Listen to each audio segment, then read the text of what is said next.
Kayaknya kita harus ulang deh ya, karena baru terikot. Oke. Oke, terima kasih sahabat Ibih Tafsir sekalian. Jadi pada kesempatan kali ini kita akan berbincang mengenai tafsir negara bersama Kak Hani Fazlin, di mana dia sudah menuliskan materi apa yang dia akan bicarakan pada hari ini dan bisa diakses langsung di obrolan. Nah, jadi Kak Fazlin itu akan berbicara mengenai tafsir negara.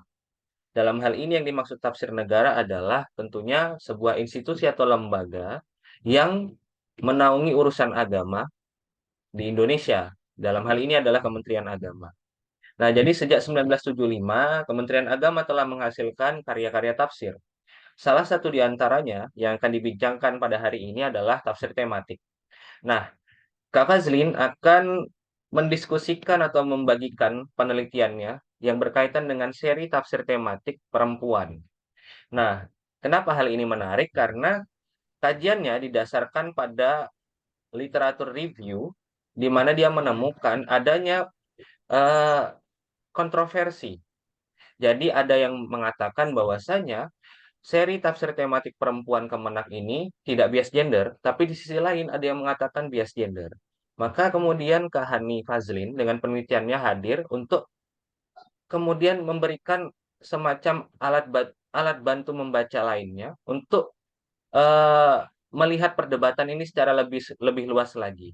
Jadi tidak terbatas hanya pada ini bias atau tidak bias, tapi kemudian melihat bagaimana sih sebenarnya konstruksi epistemis yang dibangun oleh tafsir Kemenak khususnya pada seri ini, dan lalu bagaimana dia mendialogkannya ke dalam diskusi tentang apa namanya, diskusi tentang sumber-sumber atau konstruksi epistemologi kajian Islam secara lebih general, di mana di sini dia membawa dua pendekatan. Jadi pertama, untuk melihat bagaimana konstruksi epistemis tafsir Kemenak, khususnya seri tafsir perempuan ini, seri tematik perempuan ini dalam diskusi mengenai bias dan tidak bias, lalu juga apakah ayat Quran itu androsentris atau tidak. Nah, di situ dia akan menggunakan pendekatannya Pak Kusmana, dan yang kemudian saat mendialogkannya dalam konstruksi epistemis atau epistemologi Islam secara umum, dia membawa tipologisasi yang dipopulerkan oleh Al-Jabiri, di mana kita kalau pengkaji Islam tentunya tahu di sini ada Burhani, Bayani, Burhani, dan Irfani. Tentu hal ini akan menjadi sesuatu yang menarik, dan tidak berlama-lama, itu saja pengantarnya dari saya, moderator. Silahkan menikmati diskusi ini, dan kami tunggu nanti respon-respon teman-teman di sesi selanjutnya. Jadi kami persilahkan Kak Hani Fazlin, MAG, untuk menyampaikan presentasinya pada hari ini. Padanya, waktu dan tempat dipersilahkan. Baik, terima kasih kepada moderator. Sebelumnya saya mohon izin untuk membagikan layar PPT.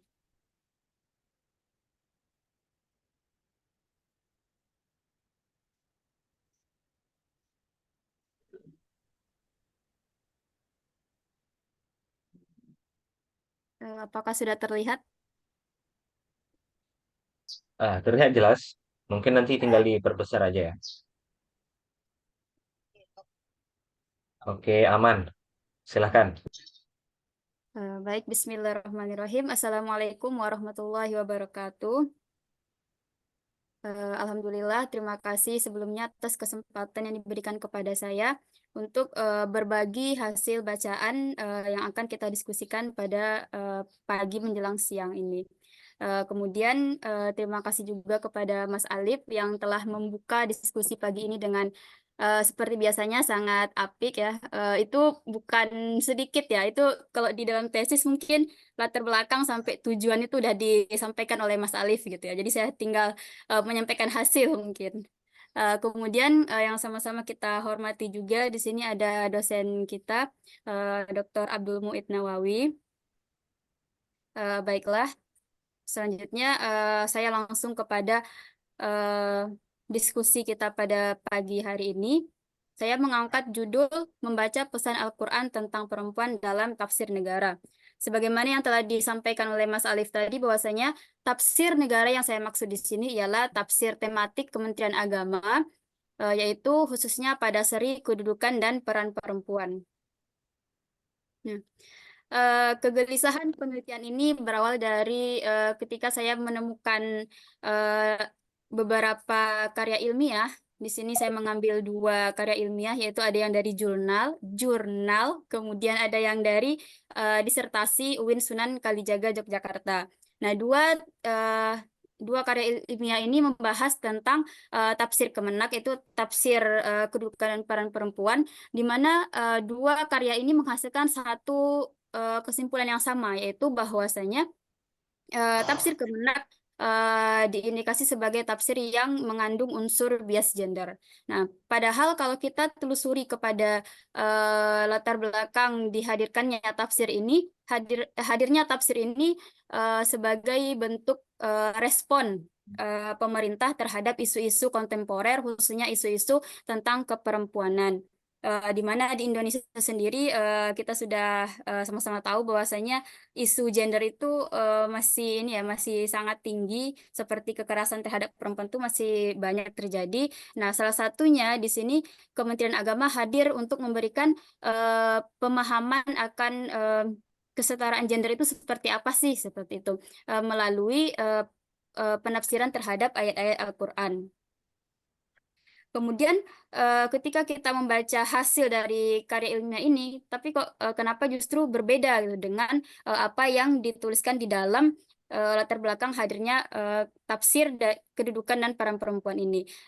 Latar belakang ini bisa kita temukan langsung di halaman-halaman pembuka pada tafsir tersebut. Nah, kemudian dalam tafsir ini juga disampaikan bahwasanya tafsir ini hadir untuk merespon isu-isu masyarakat kontemporer seperti tentang kepemimpinan perempuan. Nah, ini sub-sub temanya juga disusun dengan subtema kontemporer yang sedang hangat dibicarakan di tengah masyarakat saat ini. Nah, kemudian di sini saya tertarik untuk melihat kenapa sih penelitian yang dihasilkan justru berbeda dengan latar belakang yang disampaikan di dalam tafsir ini.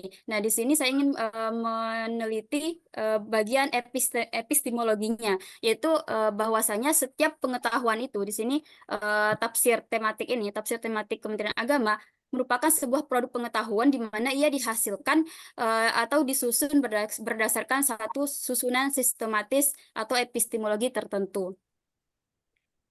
Dan di sini, nah, di sini tujuan dari penelitian ini yaitu bagaimana epistemologi yang digunakan oleh Kementerian Agama dalam tafsir Al-Quran tematik, khususnya pada seri kedudukan dan perempuan. Kemudian terakhir nanti juga saya akan memetakan bagaimana posisi Kementerian Agama jika didudukan dalam peta tipologi tafsir feminis yang direkonstruksi oleh Prof. Kusmana dari UIN Syarif Hidayatullah Jakarta. Sedikit pengenal tentang teori yang saya gunakan. Yang pertama, epistemologi Islam. Epistemologi Islam itu saya mengambil dari yang dikonstruksi oleh Al-Jabiri, seorang pemikir kontemporer dari Maroko. Itu ada 3 epistemologi Islam: epistemologi Bayan, Irfani, kemudian ada Burhan. Nah, di sana Al-Jabiri menegaskan bahwasanya eh, pengetahuan itu akan bisa berdampak bagi kebudayaan saat ini, bisa memajukan kebudayaan itu dengan menggunakan epistemologi burhani. Karena epistemologi burhani ini dapat dapat mendialogkan antara teks keagamaan dengan realitas yang terjadi saat ini. Nah, kemudian epistemologi bayani sendiri itu masih masih banyak terjadi di dunia Islam khususnya.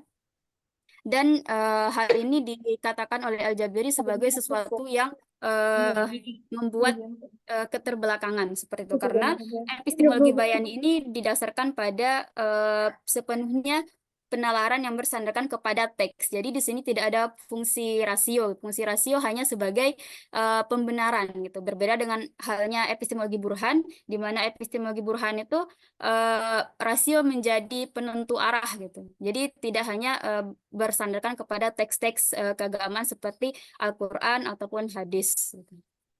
Kemudian yang kedua, mengenai tipologi tafsir feminis, di sini ada dua tipologi besar yang disebutkan oleh Prof. Kusmana. Yang pertama itu egalitarianisme Al-Quran, dan yang kedua androsentrisme Al-Quran. Nah, egaliter ini para penafsir itu percaya bahwasanya nilai universal dari Al-Quran itu ialah tentang kesetaraan. Jadi ketika ada ayat-ayat Al-Quran yang ditafsirkan tidak berkesetaraan gender itu akan direkonstruksi, bahkan didekonstruksi dengan penafsiran-penafsiran yang egaliter. Nah, yang egaliter ini terbagi kepada 3 model pembacaan. Prinsipnya sama egaliter, tapi model pengaplikasiannya ada 3, itu ada historis kontekstual, yaitu dengan melihat konteks di mana ayat itu turun seperti apa, kemudian nilai-nilainya dibawa ke masa sekarang. Nah, kemudian yang kedua ada intratekstual, ini sama dengan menafsirkan ayat Al-Quran dengan ayat Al-Quran lainnya, seperti itu. Kemudian yang ketiga ada model tauhidi. Nah, model tauhidi ini mereka percaya bahwasanya semua prinsip yang ada di Al-Quran itu ialah berlandaskan kepada tauhid tauhid kepada Allah gitu. Ketika ada penafsiran yang menomorsatukan laki-laki, nah maka itu dianggap tidak sesuai dengan nilai-nilai tauhid itu sendiri gitu, karena hanya Allah yang bisa dibedakan gitu, sedangkan semuanya tuh setara di bawah Allah kayak gitu. Jadi kalau kita menjadikan laki-laki itu lebih utama daripada perempuan, artinya kita telah apa ya, nilai tauhid itu sudah luntur gitu. Nah, kemudian yang kedua ada tipologi tafsir feminis androsentrisme Al-Quran. Nah, androsentrisme Al-Quran ini kebalikan dari egaliter, yaitu mereka percaya bahwasanya redaksi-redaksi yang terkesan bias gender yang mengutamakan laki-laki, ya memang pembacaannya seperti itu gitu. Jadi di dalam Al-Quran itu mereka mempercayai bahwasanya ada 2 tipologi ayat gitu. Ada yang egaliter dan satu sisi ada yang androsentris seperti itu. Berbeda dengan egaliter yang memukul rata semua bahwasanya ayat Al-Quran itu mengandung unsur egalitarianisme seperti itu. Nah, kemudian model pembacaan androsentrisme ini ada 2. Yang pertama ada skripturalis dan yang kedua ada kritis. Nah, skripturalis ini membaca teks apa adanya seperti misalnya menemukan penafsiran ayat redaksi yang bernarasi mengutamakan atau menyebutkan laki-laki saja. Nah, artinya ya memang maksudnya seperti itu gitu. Pembacaan teks sesuai dengan apa yang ada di teks itu sendiri. Nah, kemudian pembacaan kritis ini mungkin lebih terbuka daripada yang skripturalis, artinya masih bisa didiskusikan lagi seperti itu. Nah, kemudian skema penelitian yang saya lakukan itu yang pertama dari tafsir kedudukan dan peran perempuan ini dipetakan epistemologinya. Kemudian dari epistemologi ini dapat lagi tafsir feminisnya itu posisinya di mana sih sebenarnya Kementerian Agama ini? Apakah dia egaliter, memegang konsep egaliter atau sebaliknya androsentris gitu. Nah, kemudian hasil akhir. Nah, sini masuk kepada pembahasan hasil epistemologi tafsir. Di sini masih epistemologi secara umum, di mana epistemologi tafsir biasanya itu membahas metode, kemudian sumber, kemudian validasi. Nah, namun di sini saya tidak membahas validasi karena em, apa yang ingin saya bangun di penelitian ini bukan untuk memvalidasi tafsir ini benar atau salah, melainkan nalar nalar epistem seperti apa yang dipakai di dalam tafsir ini. Nah, kemudian saya di sini hanya mengambil menelusuri 2 hal, itu metode, kemudian sumber rujukan. Nah, metode yang digunakan sebagaimana penamaan tafsir itu sendiri, itu metode tematik atau maudhu'i. Nah, model maudhu'i itu bermacam-macam yang digunakan di dalam tafsir Kemenak itu sendiri, itu maudhu'i antar ayat. Jadi mereka mengumpulkan ayat-ayat yang dianggap satu tema, kemudian baru dilakukan penafsiran dengan mengambil berbagai rujukan seperti menafsirkan Al-Quran dengan Al-Quran, kemudian hadis, kemudian ada tafsir klasik, dan tafsir klasik atau pramodern, kemudian tafsir-tafsir modern, kemudian mereka juga menggunakan sejumlah kamus seperti KBBI atau kamus-kamus bahasa Arab kuno seperti itu. Kemudian mereka juga menggunakan sumber rujukan lain yang dibutuhkan sesuai dengan subtema. Ini terkait dengan metode dan sumber rujukan. Ini eh, saya bungkus sebagai epistemologi tafsir yang umum gitu. Nah, dari epistemologi tafsir umum ini kemudian saya tarik lebih jauh dengan menggunakan tipologi yang dibuat oleh Al-Jabiri, di mana tentunya jika kita berhenti di epistemologi umum ini saja, kita cuma mengetahui metode dan sumber gitu. Nah, kemudian kalau ditarik lebih jauh dengan menggunakan epistemologi yang di tipologisasi oleh Al-Jabiri, nah kita akan mengetahui seperti apa penafsir itu mengelaborasi metode atau sumber-sumber rujukan yang digunakan sehingga menghasilkan pemaknaan tertentu di dalam tafsir ini. Nah, inilah yang akan saya lihat lebih jauh. Nah, di sini saya mengambil 5 subtema yang terdapat di dalam tafsir ini. Yang pertama tentang penciptaan perempuan. Nah, penciptaan perempuan di sini diawali dengan surah An-Nisa ayat 1, di mana ayat ini sudah sangat umum dikenal ya sebagai perdebatan awal tentang penciptaan laki-laki dan perempuan. Nah, di sini yang menjadi perdebatan pada umumnya itu tentang nafsun wahidah. Nah, yaitu kalau di terjemahan klasik kita dapat menemukan bahwasanya nafsun wahidah ini merujuk kepada eh, laki-laki itu atau Adam itu menjadi sumber diciptakannya pasangannya yaitu Hawa. Nah, kemudian dalam terjemahan belakangan ini itu sudah mengalami perubahan seperti yang terdapat di eh, Kemenak sendiri itu sudah diartikan bahwasanya wahai manusia, bertakwalah kepada Tuhanmu yang telah menciptakanmu dari diri yang satu, dan dia menciptakan darinya pasangannya. Jadi tidak disebutkan lagi spesifiknya apakah dia laki-laki dulu atau perempuan yang diciptakan dari laki-laki. Nah, kemudian dalam menafsirkan tema tentang penciptaan perempuan ini, mereka menggunakan epistemologi atau nalar burhan. Artinya mereka tidak hanya terpaku pada teks keagamaan saja, melainkan ada upaya untuk mendialogkannya dengan realitas-realitas yang ada seperti itu. Nah, seperti di sini ada kata zauj. Nah, kata zauj ini dicari atau ditelusuri pemaknaannya secara lebih komprehensif. Kemudian mereka mengatakan, para tafsir feminis ini mengatakan bahwasanya surah An-Nisa ini tidak relevan untuk penciptaan perempuan. Artinya di dalam ayat ini tidak mengungkapkan secara eksplisit apakah yang dimaksud di sini bahwa nafsun wahidah itu memang benar-benar Adam dan sebaliknya dan perempuan atau Hawa itu diciptakan dari Adam itu sendiri gitu. Nah, mereka mengatakan bahwasanya ayat ini tidak relevan untuk penciptaan perempuan. Kemudian tidak ada penafsiran yang benar-benar final. Artinya penafsiran ini masih bisa direkonstruksi ulang gitu penafsirannya sehingga penafsiran itu tidak menjadi bias gender.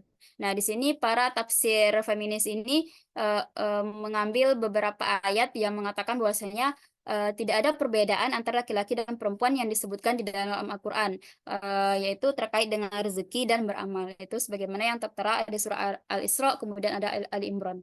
Nah, model pembacaan seperti ini masuk kepada model burhan. Dan tipologi tafsir feminisnya masuk kepada egaliter model intratekstual. Artinya mereka melihat ayat ini seperti apa, kemudian direkonstruksi ulang gitu. Tidak semerta-merta mengikuti penafsiran klasik yang mengatakan bahwasanya perempuan itu diciptakan dari laki-laki gitu, bukan seperti itu. Nah, ini terkait dengan subtema yang pertama. Kemudian masuk kepada subtema yang kedua, ada tentang perempuan dalam bidang sosial.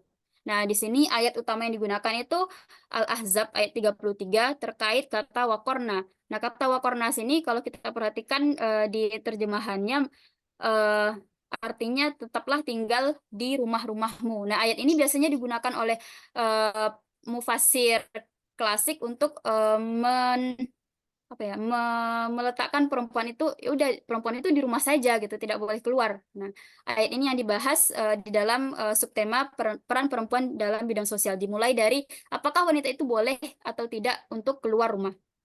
Nah, kemudian di sini juga mereka menggunakan penalaran burhan.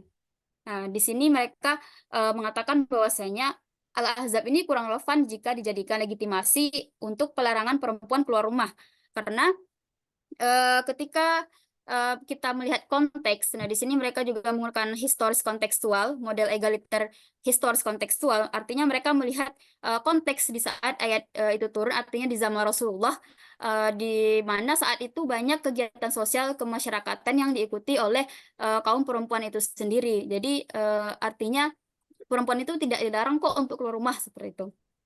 Nah, kemudian dilakukan juga upaya intratekstual, itu melihat kepada ayat-ayat lainnya yang mengandung unsur kesetaraan gender. Artinya tidak ada perbedaan di sana. Itu disebutkan beberapa ayat seperti yang tertera. Ada ayat tentang menetap di rumah adalah hukuman pezina. Artinya ketika kita mengatakan bahwasanya perempuan itu tidak boleh keluar rumah, artinya itu sama dengan hukuman bagi pezina gitu. Sedangkan wanita ini tidak ngapa-ngapain gitu, tidak melakukan sebuah kesalahan, tidak melakukan dosa, tapi dia tidak boleh keluar rumah. Padahal itu adalah bentuk hukuman kepada pezina seperti itu. Nah, kemudian atas dasar beberapa ayat ini, para mufassir feminis percaya bahwasanya ayat ini harus direkonstruksi dan tidak dibiarkan berbicara seperti ini yang kerap kali dijadikan legitimasi oleh mufasir lainnya untuk melarang perempuan keluar rumah sehingga tidak bisa beraktivitas sosial. Nah, ini dalam kasus perempuan dalam bidang sosial ini tafsir Kemenak memakai penalaran burhan, kemudian merujuk kepada tipologi tafsir feminis termasuk kepada egaliter, model intratekstual dan historis kontekstual. Selanjutnya, subtema yang ketiga, yaitu tentang kesaksian 100.000 tentang kesaksian perempuan. Nah, di sini ayat utama yang dipakai itu tentang Al-Baqarah ayat 282, yaitu adanya perbedaan tentang eh, perbedaan 2:1, yaitu kalau di apa di terjemahannya itu di ayatnya, di redaksinya bisa kita temukan bahwasanya mintalah kesaksian 2 orang saksi laki-laki di antara kamu. Jika tidak ada saksi 2 orang laki-laki, maka boleh laki-laki dan 2 orang perempuan. Nah, ayat ini biasanya diperdebatkan karena mengarah kepada perempuan tuh akalnya lemah gitu. Jadi makanya kenapa dalam persaksian itu perempuan diminta 2 orang, sedangkan laki-laki itu 1. Nah, ini kan just, apa mengarah juga ini. Nah, mereka di sini memakai penalaran burhan juga.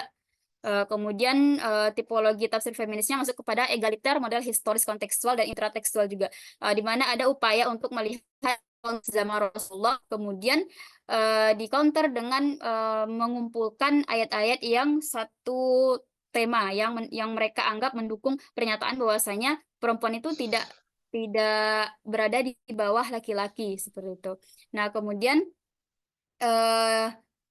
historis kontekstualnya yaitu hanya terkait satu kondisi saja, yaitu ayat ini tidak boleh digeneralisir untuk mengatakan bahwasanya ini berlaku untuk semua keadaan gitu. Ini hanya berlaku untuk utang piutang.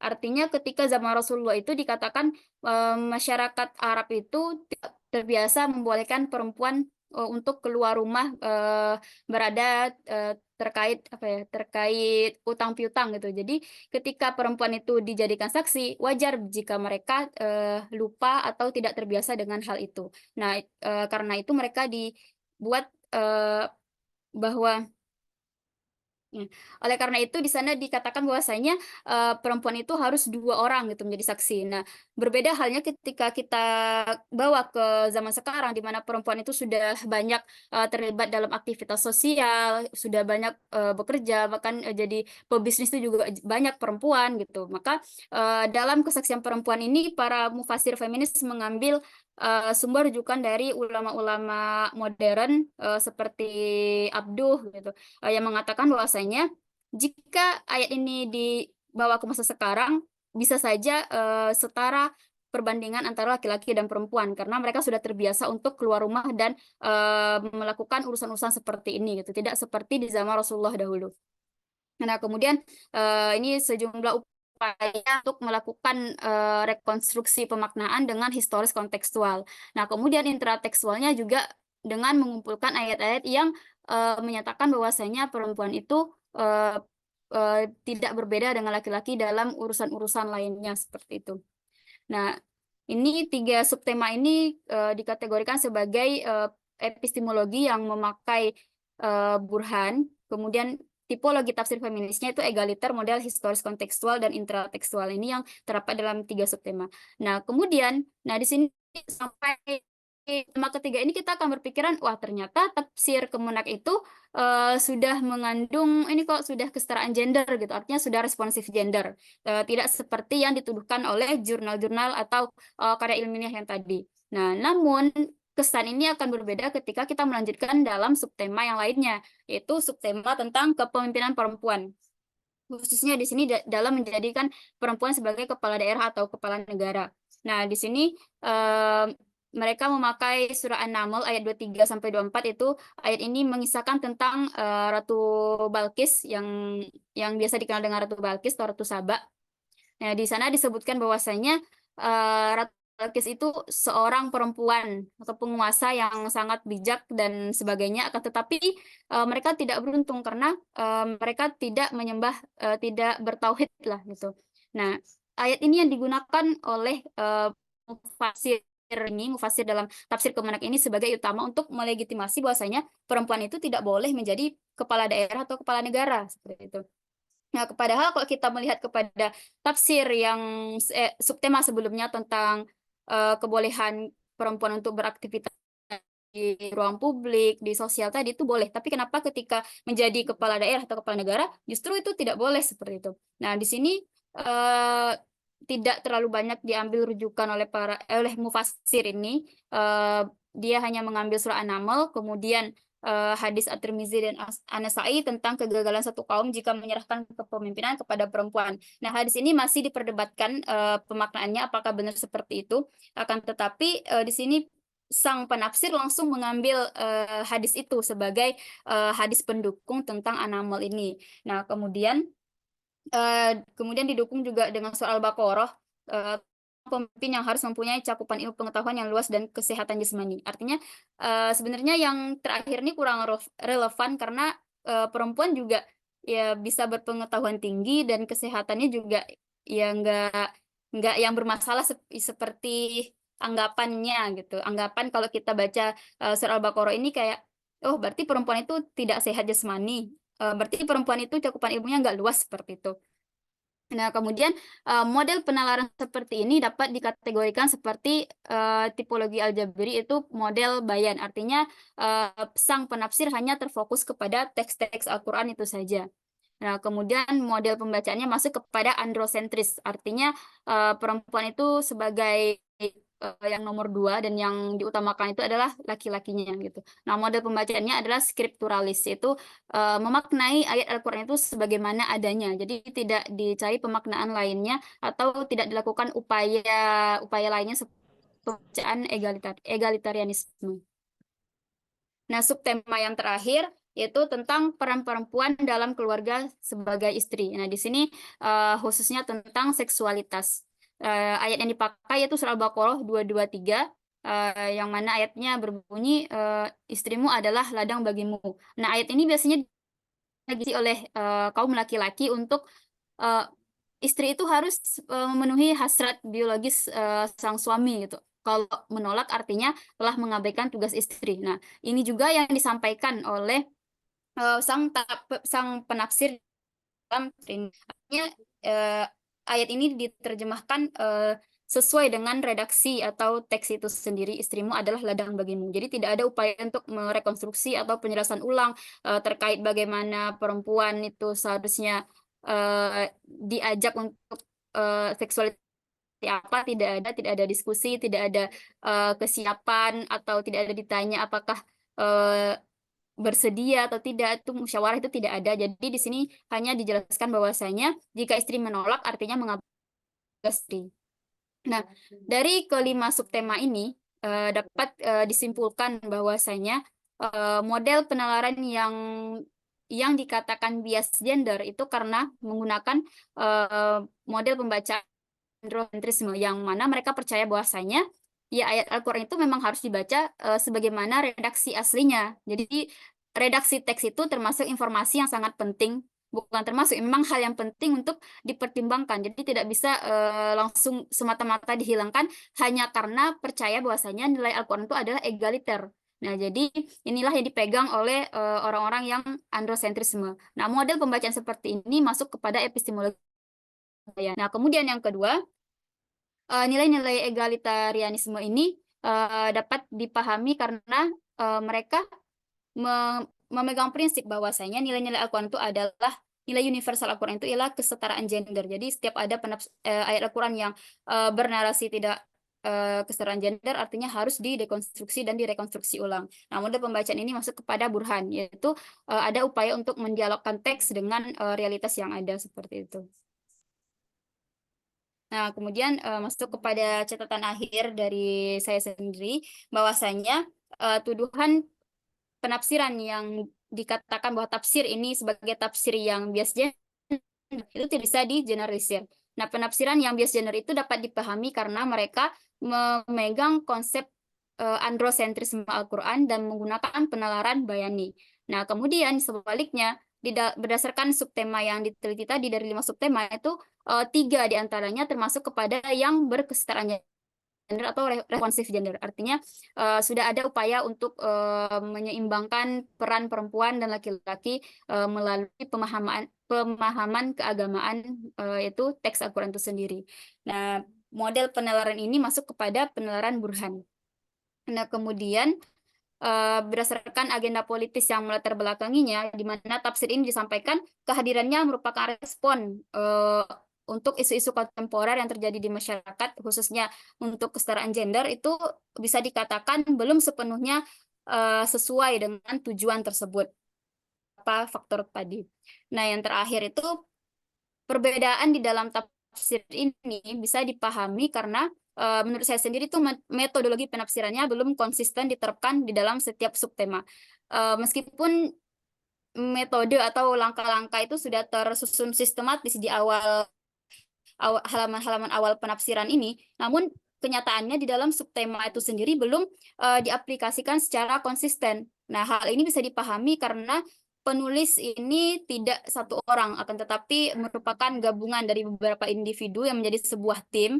Nah, kemudian makanya bisa dipahami kenapa penafsiran ini bisa berbeda, karena setiap orang mungkin mempunyai latar belakang yang berbeda, kemudian pemahaman terkait ayat-ayat Al-Quran ini juga berbeda. Mungkin itu saja yang dapat saya sampaikan untuk diskusi kali ini. Selanjutnya mungkin kita masuk kepada diskusi atau seperti apa. Silakan saya kembalikan kepada Mas Moderator. Oke.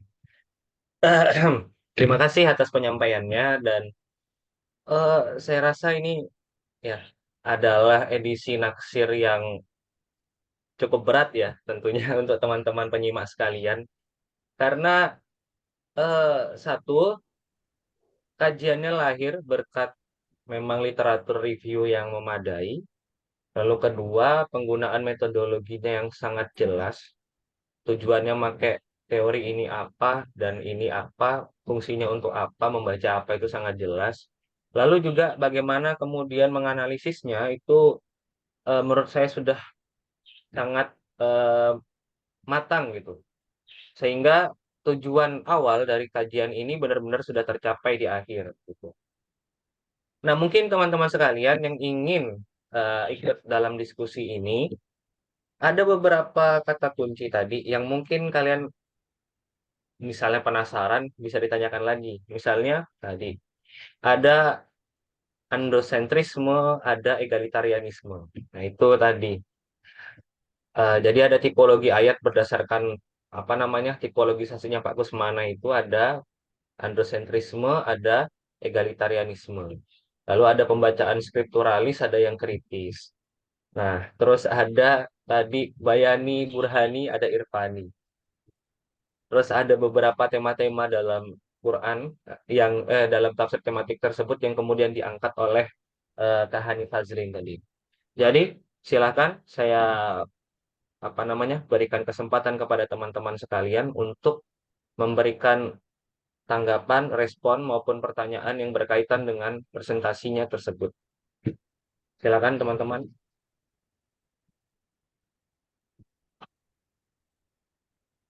Jangan-jangan pada bingung ya, mau respon apa ini? Besar.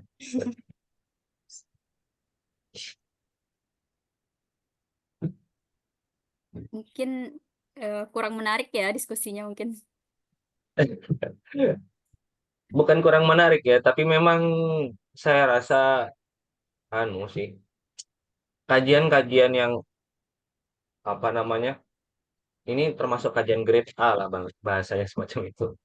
Jadi kajian-kajian semacam ini tuh memang masih kurang familiar ya mungkin di lingkungan akademik kita. Jadi ya seperti yang saya sampaikan di pertemuan awal. Jadi kadang eh, kelemahan juga untuk melihat apa sih kajian yang disebut kajian akademis ya dalam konteks kajian studi Islam itu dan apa sih yang dimaksud kajian yang dakwah gitu. Nah, emang itu masih apa namanya ya, ambiguitas ini masih belum terpecahkan gitu. Jadi belum banyak yang paham tentang model kajian yang bisa disebut akademik dalam konteks kajian studi Islam itu seperti apa dan kemudian apa sih yang kemudian disamakan dengan kajian dakwah. Padahal kita nulisnya udah akademis nih, tapi kok bisa tetap dinilai dakwah gitu. Nah itu, nah rata-rata masih saya jumpai semacam itu. Dan itu problemnya problem metodologis seperti itu. Nah, diskusinya sangat menarik sampai bahasa Jawanya katenggelan. Nggak ngerti bahasa Jawa. Bahasa Apa Jawa yang itu? kayak gitu-gitu nggak ngerti. Tenggengan Nggak apa paham. itu Mbak Iva? Oke, ini ada pertanyaan sebenarnya dari Mbak Fevi ya. Perubahan hormonal perempuan dalam masa postmenstruasi perlu menjadi pertimbangan saat perempuan menjadi pemimpin.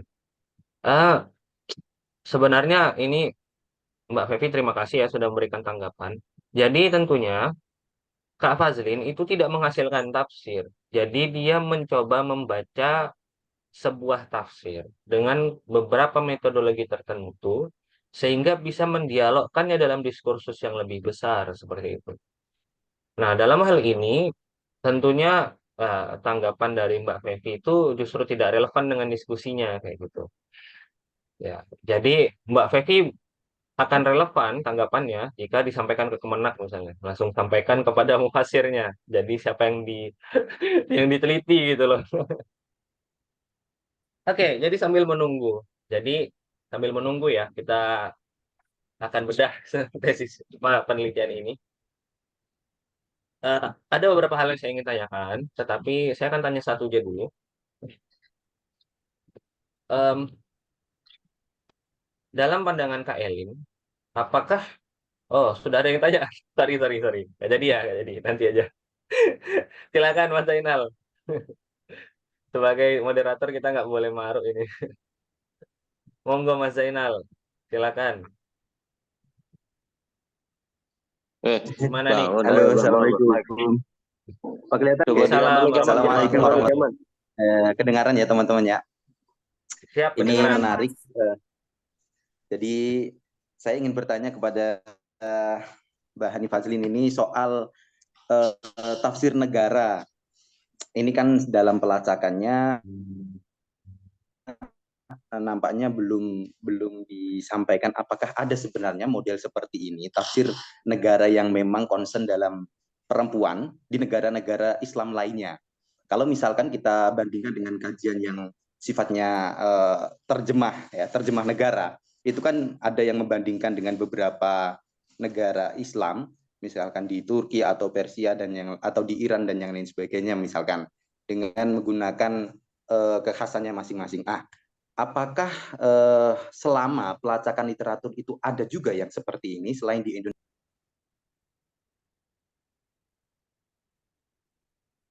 Hilang Masnya. Loh, hilang ya. Iya. Tadi pertanyaannya, apakah selama pelacakan literatur, apakah selama pelacakan literatur terdapat, waduh nge-freeze nih, nge-freeze ya? Ada Apakah suaranya ada, selama Mas. pelacakan literatur? Oh ada ya, oke. Nah, tak tutup aja videonya. Oke, apakah selama pelacakan literatur itu terdapat juga jenis tafsir negara yang di negara-negara Islam lainnya ya, yang seperti ini, seperti di Indonesia, sehingga itu bisa dieksplorasi lebih lanjut oleh kawan-kawan lainnya atau tidak ada. Itu aja sih. Terima kasih. Oke, pertanyaannya jelas ya. Bisa langsung dijawab mungkin sama Kak Fazlin, silakan. Baik, terima kasih kepada Mas Zainal.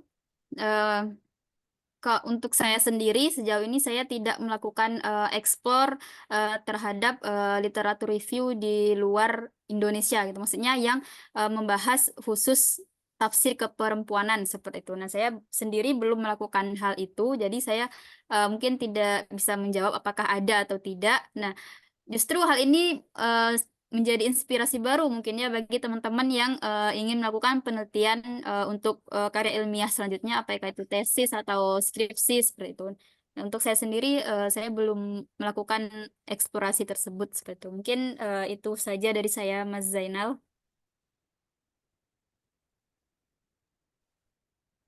Oke, gimana Zainal? Mau ada tanggapan lagi terkait jawaban tadi? Karena dia Cukup, kayaknya terima fokus ya. kasih. Cukup, terima Dia kasih. oke. Fokusnya memang di negaranya sendiri dulu kayaknya. Ya, saya pengen dengar sebenarnya dari teman-teman yang apa namanya? Ya, khususnya teman-teman PKUMI di angkatan 2, 3 dan 4 ya misalnya yang bergabung di sini untuk memberikan tanggapannya terkait tesis-tesis dari angkatan pertama ini loh. Penelitian-penelitian dari teman-teman angkatan pertama ini. Kira-kira sudah cukup menginspirasi atau bagaimana gitu. Atau mungkin misalnya sudah mempunyai judul dan ingin didiskusikan di sini juga nggak masalah gitu. Jadi kayaknya teman-teman pematerinya juga udah siap juga jadi konsultan gitu. Tadi Pak Muid sudah curi-curi pandang, kira-kira ada yang ingin disampaikan.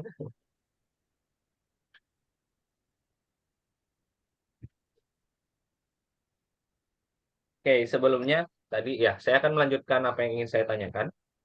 Jadi dalam konteks tipologisasi yang dibangun oleh Pak Kusmana itu, di mana beliau tadi, ya sebenarnya itu bukan murni dari beliau, kalau nggak salah itu dari Aisyah Hidayatullah gitu. Di, Aisyah dan Hidayah, Hadiah Mubarak. ya Aisyah Hidayatullah dan dia Mubarak.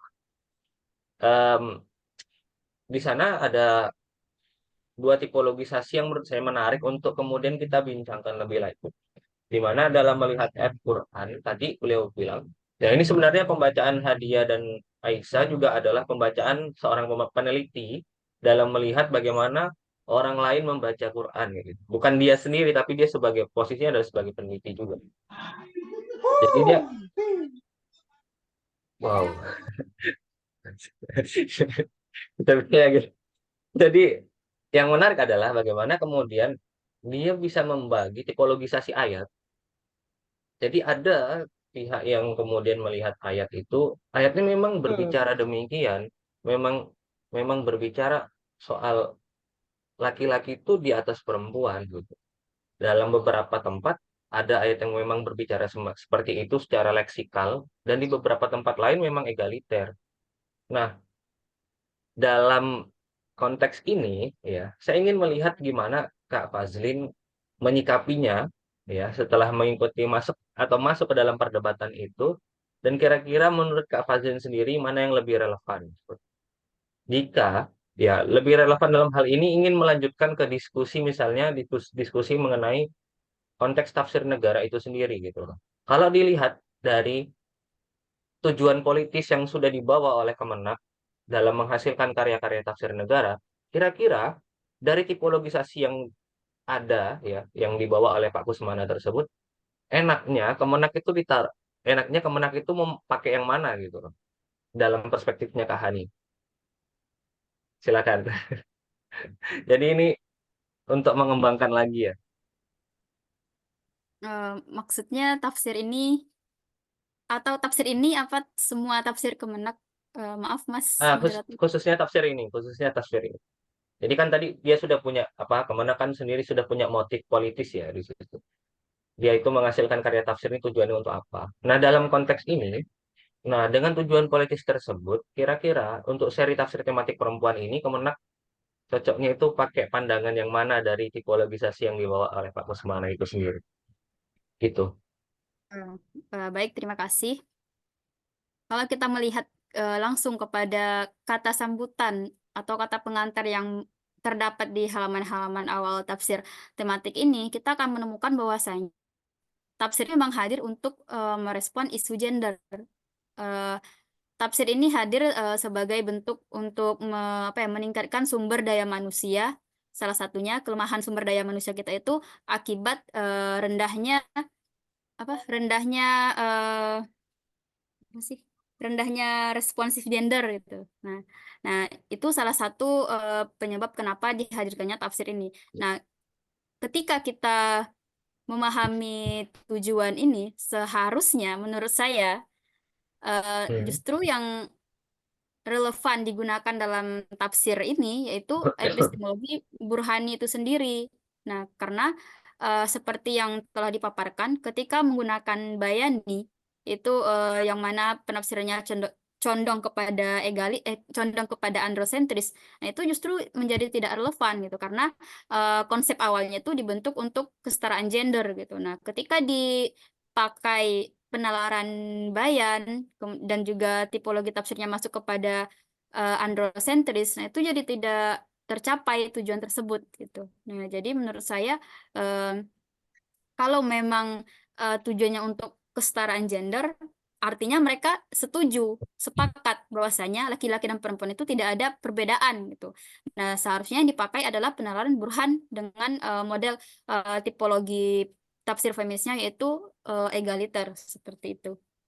Mungkin itu menurut saya, Mas Alif. Oke. Karena saya Ya, iya.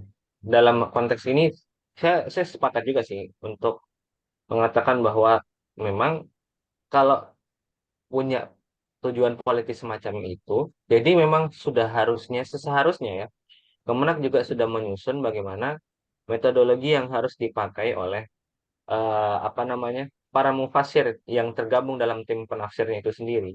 Dan saya juga sangat apresiasi. Jadi karena di tulisan ringkasnya dari penelitian Kak Hani yang ditulis di Bitafsir, di catatan kritisnya ada hal tersebut gitu. Jadi memang dalam hal ini eh, tentunya sebagai lembaga yang ataupun institusi yang menerima kritik, jadi kritik itu sangat sangat relevan untuk disampaikan. Karena jika tidak ada standarisasi mengenai metodologi yang digunakan, tentunya untuk mencapai goalnya, ya, jadi mencapai goalnya tentunya akan susah gitu. Tadi seperti yang tadi sudah dilakukan oleh Kak Hani, kita bisa melihat di satu sisi dia responsif gender, di satu sisi tidak gitu. Atau bahkan ada yang konservatif lagi di satu sisi kayak gitu. Nah, ini Iya. penelitian yang sangat-sangat menarik menurut saya. Jadi silakan teman-teman yang lain yang memiliki tanggapan ataupun ingin merespon terkait penelitian ini, tentunya kami sangat menantikan. Jadi kayak supaya ini nggak jadi monolog gitu. Kalau ini Eh, monolog berarti Kak Mungkin Fazlin udah sambung, sukses. Udah sukses jadi dosen. amin. Mungkin sambil menunggu pertanyaan, apakah saya boleh melanjutkan sedikit? Oh iya, silakan, silakan. Jadi sebenarnya ini cerita awal saya mengangkat judul ini. Ketika saya cuma membaca satu sisi, artinya saya cuma membaca bahwasanya, oh tafsir ini eh, mengandung unsur bias gender. Nah, awalnya saya seperti itu. Nah, kemudian menurut saya, kenapa bias gender gitu. Tapi dengan berangkat awalnya itu saya mengatakan tafsir ini adalah bias gender. Karena saya waktu itu belum membaca lebih luas seperti itu. Nah, kemudian ketika em, berdiskusi dengan Kaprodi gitu, kemudian beliau bilang tafsir ini tafsir Kemenak ini sudah mengalami dinamika sedemikian rupa, masa dia masih bias gender gitu. Artinya tidak boleh ketika kita membaca suatu produk dalam ini tafsir itu tidak boleh langsung mengatakan oh tafsir ini bias gender gitu. Nah, kalau kata kalimat beliau itu yang masih saya ingat jangan langsung menghakimi tafsir ini. Mereka sudah berupaya untuk melakukan perbaikan seperti itu. Nah, di situ saya berpikir lagi, oh, eh, artinya saya harus baca lagi nih gitu. Apakah benar-benar bias gender atau ada pandangan lain? Nah, kemudian baru ketika dibaca dalam latar belakang susunnya tafsir ini ternyata ditemukan bahwasanya hadirnya tafsir ini sebagai upaya untuk meningkatkan kualitas sumber daya manusia di dalam hal kesetaraan perempuan dan laki-laki seperti itu. Nah, kemudian dari dari masalah akademik yang ditemukan ini saya membuat judul ini seperti itu. Nah, mungkin itu sedikit cerita tentang awal diambilnya judul ini seperti itu, Mas Alif. Oke, sangat menantang ya berarti ya. Statementnya Pak Muid juga. Oke, adakah yang masih kita tunggu nih respon-respon teman-teman sekalian?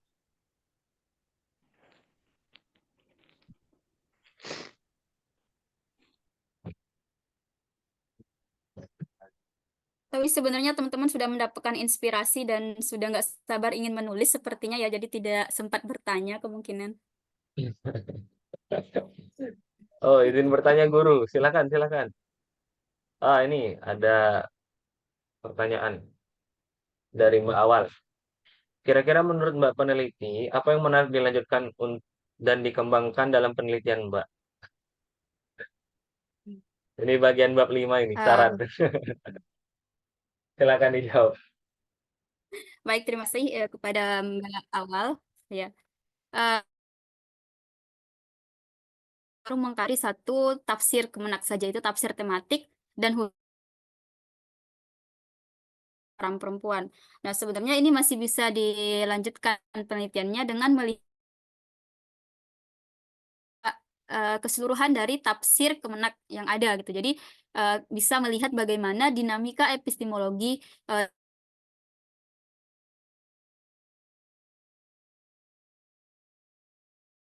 ada tafsir apa? Tafsir tafsir yang tahlili itu, kemudian ada tafsir wajiznya, ada tafsir tematiknya, kemudian satu lagi tafsir ini sebenarnya bisa dilihat, menurut saya bisa dilihat epistemologinya terkait dalam bagaimana Kemenak itu menafsir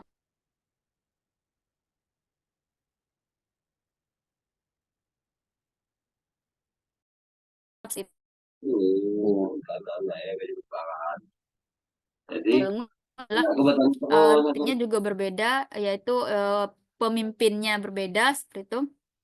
Maksudnya presidennya berbeda, kemudian kebijakan pasti berbeda.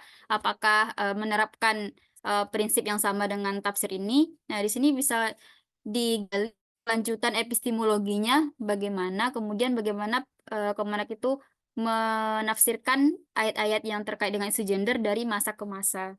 Apakah mengalami eh, kemajuan, artinya dari tafsir yang awalnya sangat bias gender, kemudian sekarang semakin ke sini artinya sudah ada upaya untuk perbaikan ke yang lebih berkesetaraan gender seperti apakah benar seperti itu atau justru dinamikanya jelas. Artinya eh, yang awal-awal itu bias gender kemudian selanjutnya kok tidak, kemudian yang selanjutnya juga ternyata turun lagi jadi tidak tidak bias gender atau seperti itu pokoknya.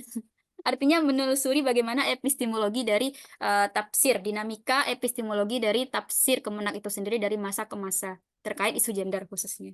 Mungkin itu menurut saya yang bisa dikembangkan.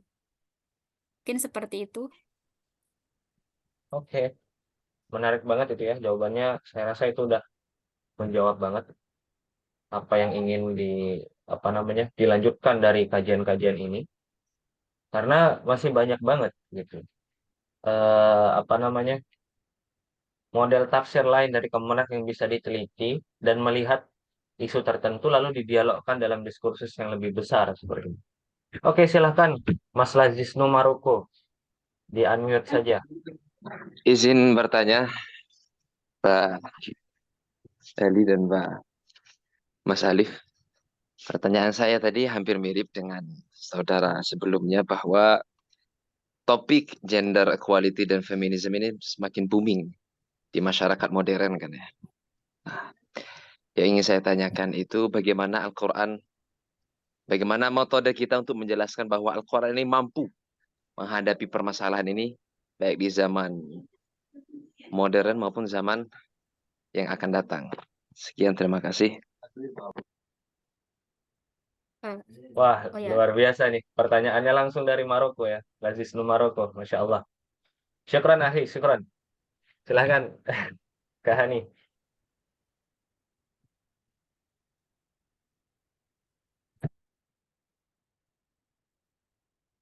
ditanya bagaimana kita menjelaskan bahwasanya Al-Quran itu apa ya, mampu menghadapi tantangan zaman ya, ini istilahnya mungkin yang dulunya itu perempuan tidak banyak bekerja di luar rumah tapi sekarang banyak. Nah, itu gimana Al-Quran merespon itu? Mungkin sederhananya seperti itu gitu.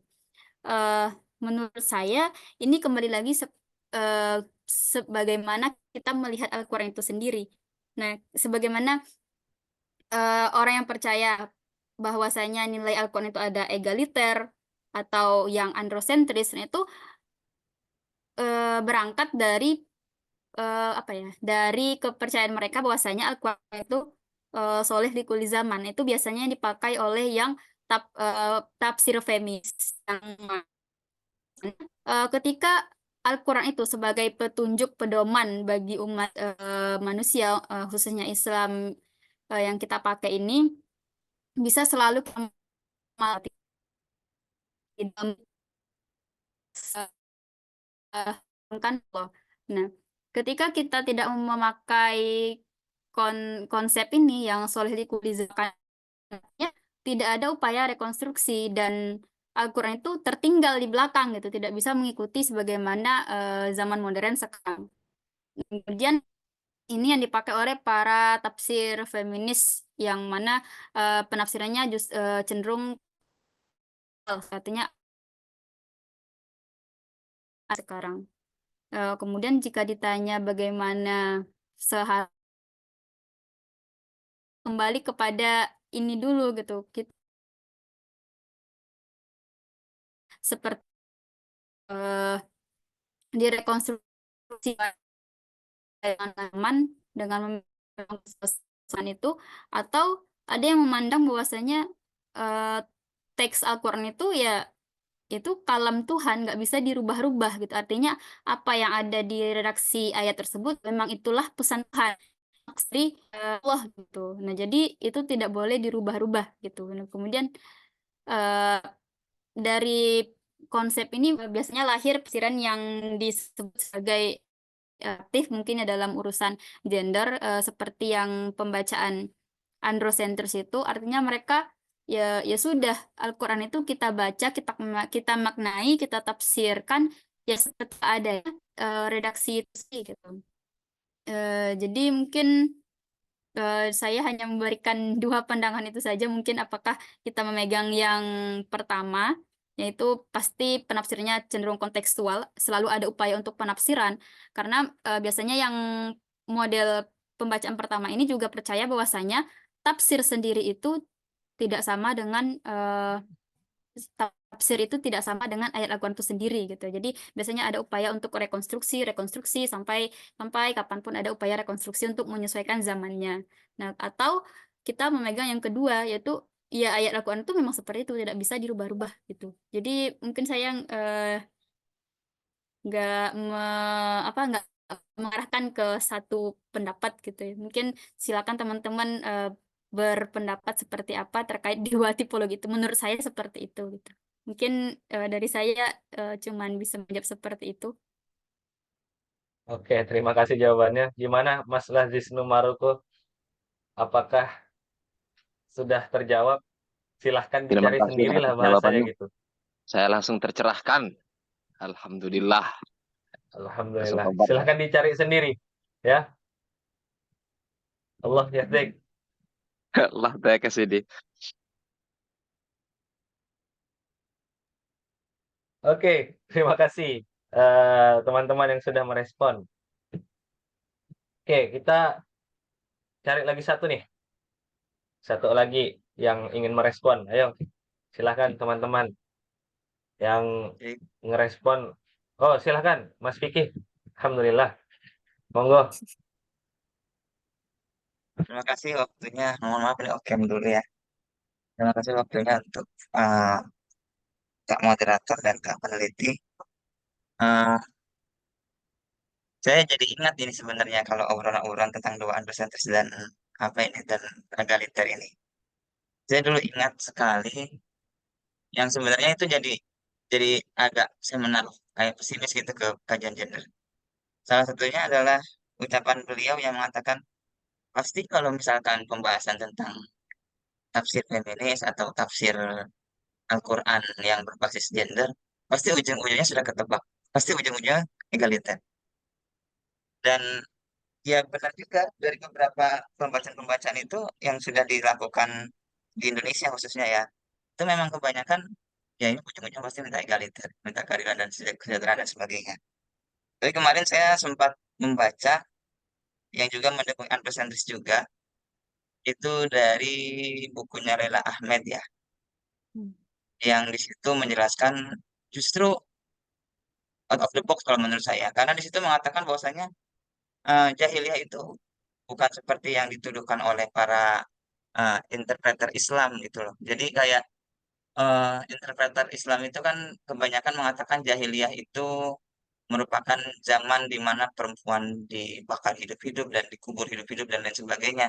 Sehingga mereka tidak punya kemerdekaan, suaranya dibungkam dan lain sebagainya, tidak memiliki tempat di publik. Justru sebaliknya, justru ketika Al-Quran turun, justru itu kalau dari Ahmad sendiri bahkan mengatakan itu malah merestriksi atau membatasi gerakan perempuan yang sebenarnya jahiliyah itu membebas dan lain sebagainya perempuan. Tetapi ketika Islam datang muncullah seperti yang tadi disebutkan waqona fi buyutikunna dan lain sebagainya ayat-ayat yang justru malah merestriksi atau membatasi para perempuan yang ada pada era itu gitu loh. Dan itu kan kalau saya lihat ini kira-kira bisa nggak ya jadi androcentrisnya gitu loh, sisi androcentrisnya gitu. Walaupun saya sendiri belum bisa mengatakan bahwasanya apa yang dikatakan oleh Ahmad ini bisa divalidasi 100% karena masih sendiri belum validasi. Di beberapa kejadian misalkan eh, saat Siti Khadijah ya, Siti Khadijah memiliki eh, kekayaan yang luar biasa, kemudian kemandirian dan lain sebagainya, yang mana menurut dia itu ketika masuk ke rumah tangga itu jadi pergerakannya tidak sebebas seperti sebelum rumah tangga itu. Itu kan sebenarnya kalau saya lihat itu bisa nggak sih dimasukkan ke sisi androcentrisnya gitu. Walaupun kita juga tidak bisa memvalidasi juga interpreter Muslim atau para penafsir Muslim yang mengatakan bahwasanya oh jahiliyah itu dulu perempuan itu tidak punya hak dan lain sebagainya. Karena kita kan tahu ya kalau misalkan di Al-Quran itu sudah disebutkan itu sudah didokumentasikan bagaimana keadaan perempuan di jahiliyah yang mana perempuan dikubur hidup-hidup. Kalau misalkan dibiarkan hidup, maka si kaum atau bani tersebut akan mendapatkan kehinaan dan lain sebagainya. Itu kan kalau menurut saya kan itu bisa menjadi dokumentasi yang 100% bisa divalidasi untuk Al-Quran sendiri. Tapi untuk interpretasi dan saya juga di situ eh, pembacaan saya ketika saya baca itu ini gimana ya? Jadi kita lebih milih interpreter Muslim atau penafsir Muslim yang mengatakan jahiliyah itu tidak benar-benar tidak memiliki ruang buat perempuan, atau justru kita melihat itu sebagai yang mandiri, sehingga perempuan-perempuan di jahiliyah itu sebenarnya bebas, namun ketika Islam datang justru direstriksi atau dibatasi. Jadi kan kayak apa ya kayak keadaan saat itu tuh seperti itu gitu loh. Keadaan saat itu tuh Islam membatasi. Lalu kalau misalkan dipaksa misalkan eh, pada masa sekarang ini modern ini dipaksa egaliter, berarti ya itu sebenarnya jadi kontradiksi sendiri sih di pikiran saya gitu. Mungkin eh, kawan-kawan yang di sini dari Kak Moderator atau Kak Peneliti ya yang kebetulan sama membahas tentang dua hal ini, yang juga mengingatkan beberapa memori-memori terdahulu ya ketika di kelas.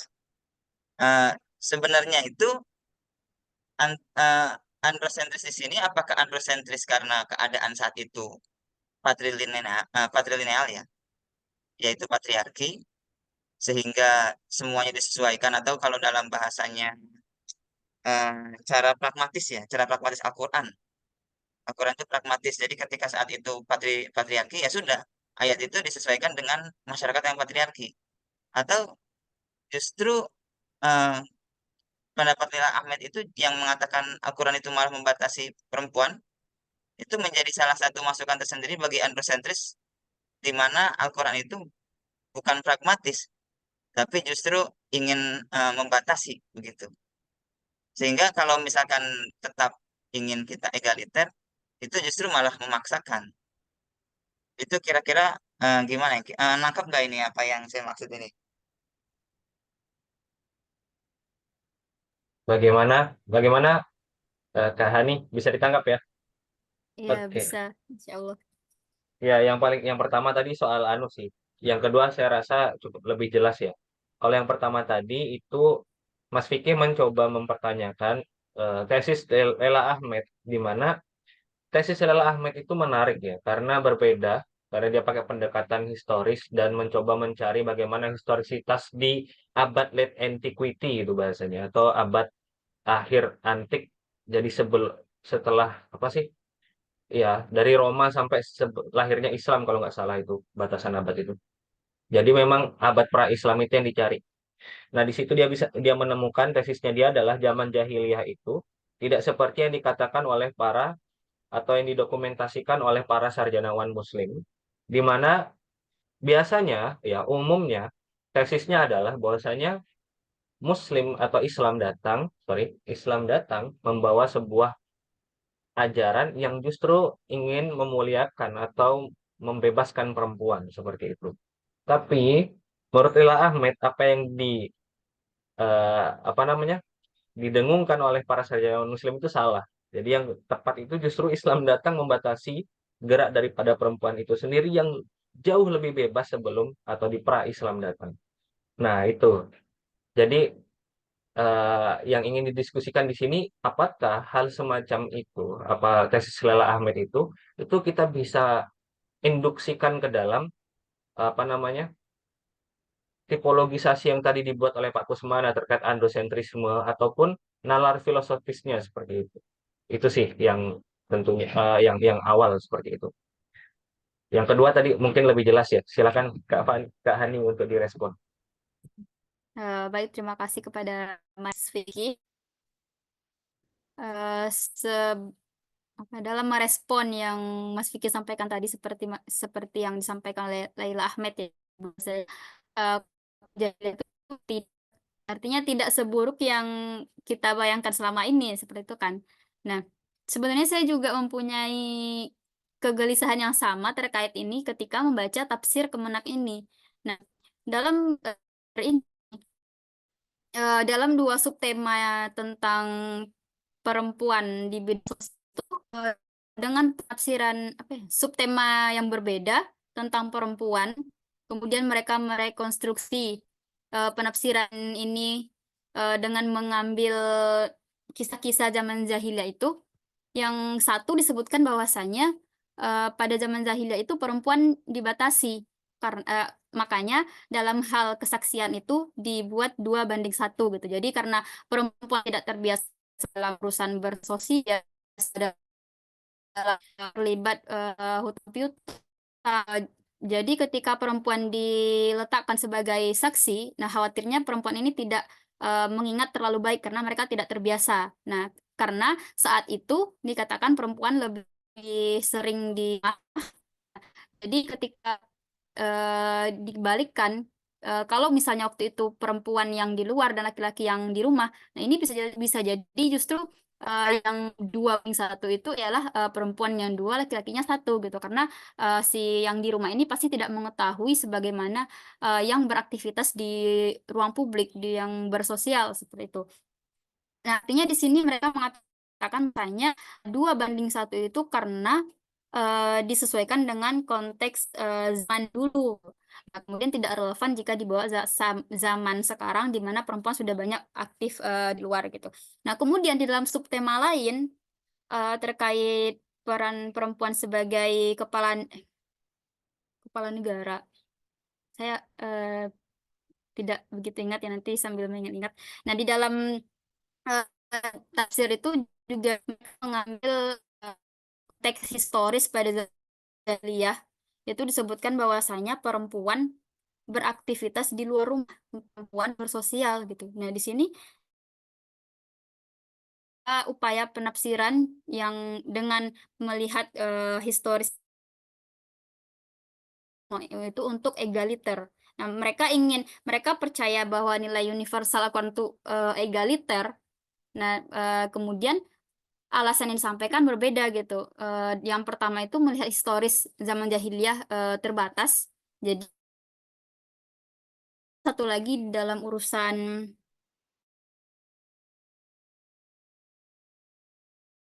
dalam menjelaskan itu mereka juga menggunakan konsep egaliter, tapi menyampaikan bahwa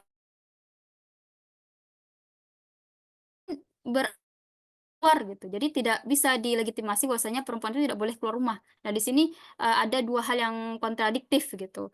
Nah, mungkin tidak menjawab spesifik yang Mas Vicky sampaikan, tapi di sini saya ingin menyampaikan keresahan yang sama gitu ya. Kenapa dalam menggunakan konsep egaliter ini dikatakan sebagai sebuah pemaksaan ya, karena seperti itu gitu.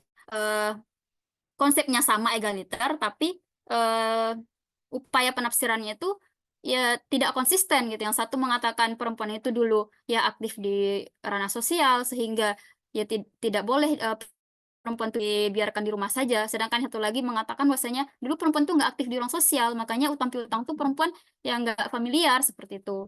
Nah, jadi saya di sini lebih ke apa ya, juga mengkritisi mungkin sebagaimana pendapat-pendapat pemikir lainnya juga pernah disampaikan hal yang seperti ini. Artinya mereka menolak penafsiran feminis itu bukan menolak ya, tapi mungkin bisa ditimpan ulang penafsiran feminis yang terkesan sangat memaksakan konsep egaliter, tapi metodologinya kemudian yang seperti tadi itu konsepnya itu tidak tidak konten seperti itu. Mungkin itu saja dari saya. Apakah bisa sedikit menjawab atau tidak? Oke, terima kasih atas tanggapannya atau respon baliknya. Silakan, Mas Vicky, kalau ingin memberikan respon balik lagi atau sudah cukup? Nah, saya rasa cukup ya, karena memang sampai sekarang situasi kontradiktif itu memang harus ada data-data yang memadai ya. Iya, saya rasa itu juga membuka membuka tentunya kepada kita juga kesempatan untuk menindaklanjutinya, terutama kalau teman-teman yang punya akses terhadap kitab-kitab sejarah atau ya buku-buku sejarah yang memuat informasi tentang bagaimana perempuan itu atau bagaimana konteks sosial perempuan sebelum Islam datang. Jadi saya rasa apa yang ditesiskan oleh Lala Afed itu bukan sesuatu yang negatif, ya, tetapi justru dalam ranah akademis itu sesuatu yang sangat positif untuk memacu kita mencari kebenaran hal itu lagi, seperti itu. Oke, apakah ada lagi yang ingin memberikan tanggapan atau kita cukupkan saja pertemuan kita pada siang hari ini, Mas Ahmad Musawer? Tanya sih, saya mungkin penasaran saja, penasaran.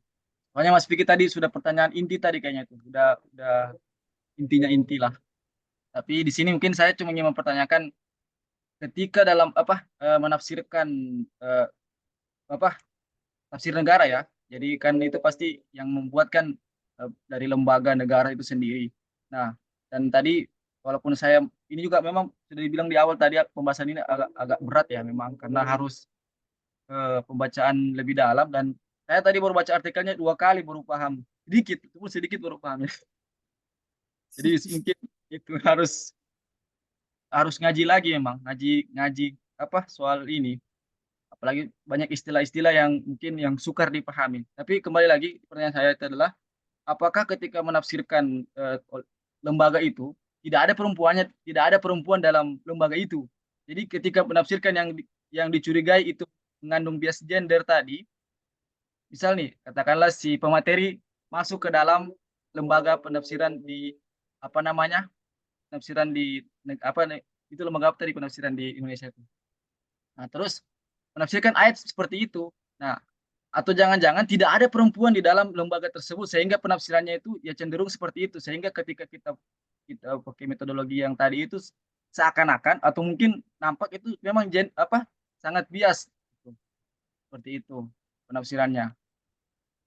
Dan juga yang kedua ini mungkin diulangi kembali biar ada gerbang untuk membuka penelitian selanjutnya yang sekiranya kan tadi memang sudah disebutkan tadi itu. Mungkin lebih baik diulang lagi ya.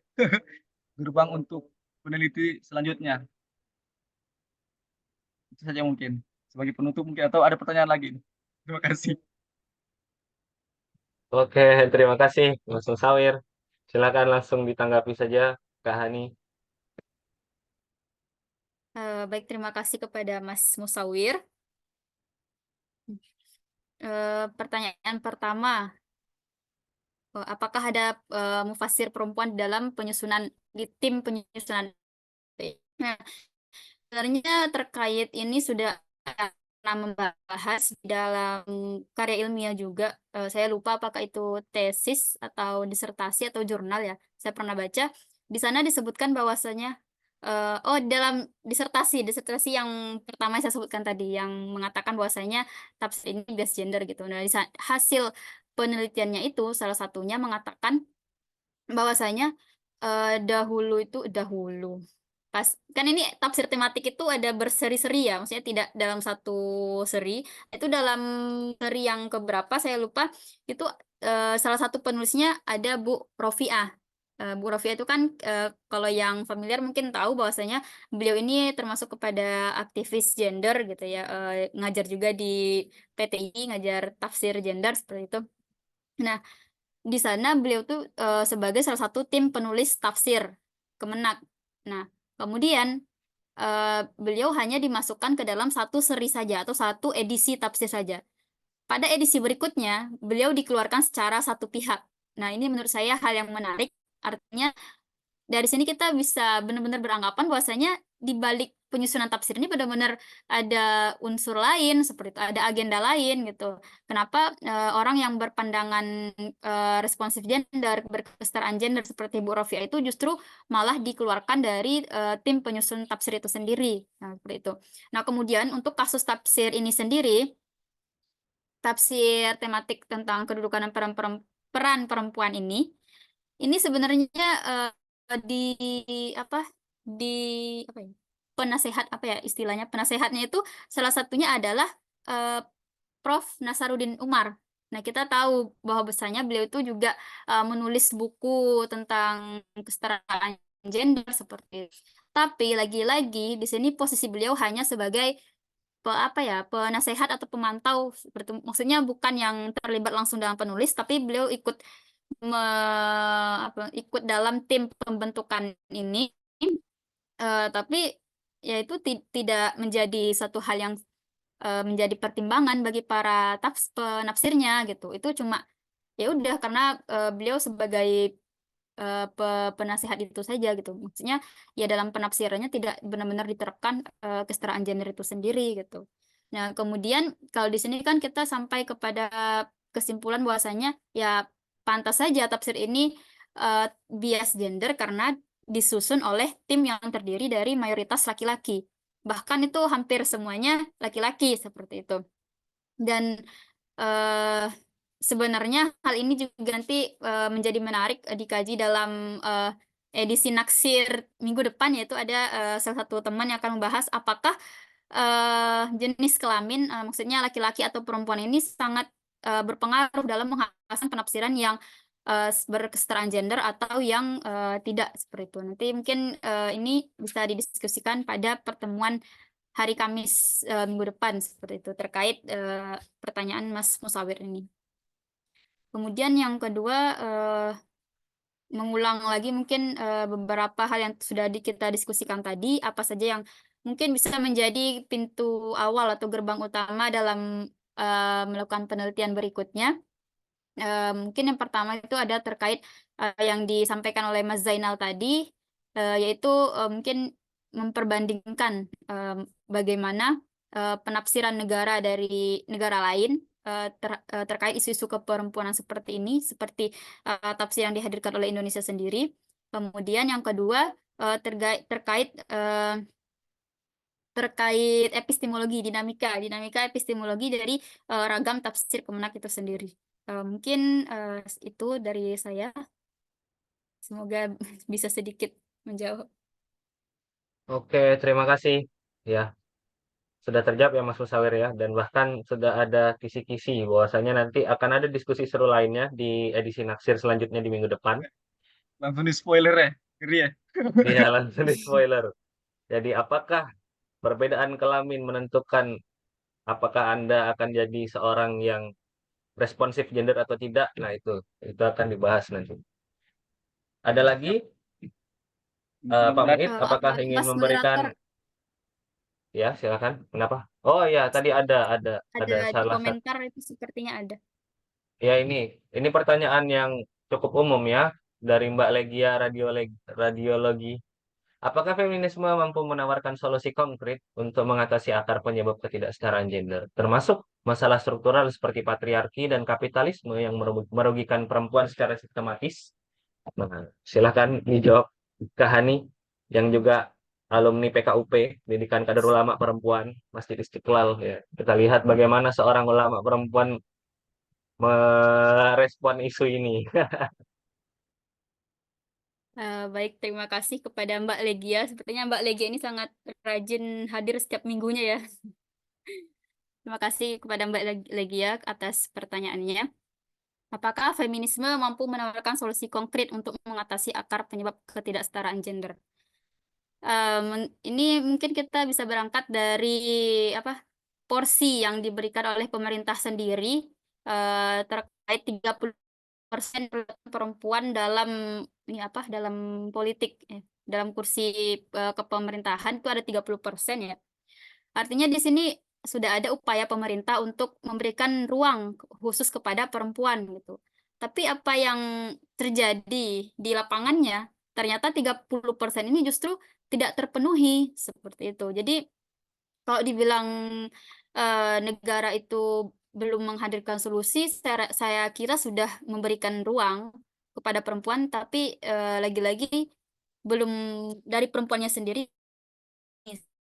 Jadi eh, sejauh mana feminisme itu mampu menawarkan solusi konkret, mungkin nggak juga ngaruh ya.